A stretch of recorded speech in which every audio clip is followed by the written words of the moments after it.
بسم الله الرحمن الرحیم.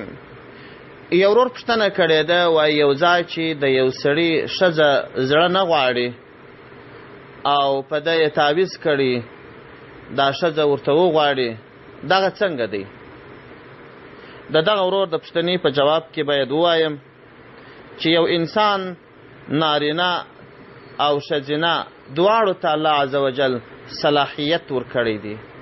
نارینه چې یو ځای نکاح کوي هم د ده خوښې ته اعتبار دی، که د ده خوښه وه نکاح صحیح ده، او که د ده خوښه نه وه هېڅوک ته د نکاح نسي تړلی، که یې وتړي معنا نه لري. او ښځه هم که د دې خوښې هغه نکاح صحیح ده، که یې خوښه نه وي نکاح نه ده صحیح. چې هر څوک د دې بې اجازې او د دې بې خوښې نکاح وتړي هغه نکاح اعتبار نه لري. دا چې یو څوک وایي زما نکاح تړل سوی ده، زما تر خوله وویل سوی دی، او اوس زه دا فکر کوم چې په ما به کوډې سوي، په ما به یې تعویض کړي، نو دا ګمان خو ښه نه دی.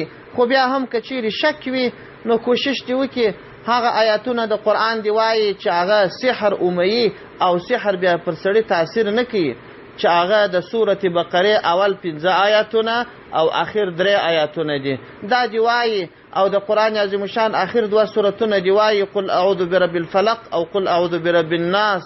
که سحر و تعویض و کوډې وي هغه اومیږي او ګمان دې نه کوي او د الله څخه دې خیر وغواړي، د شیطان وسوسو باندې دې عمل نه کوي، او که تر خوله ورته ویل سوي نکاح تړل سوی د څه مشکل پکښې نشته.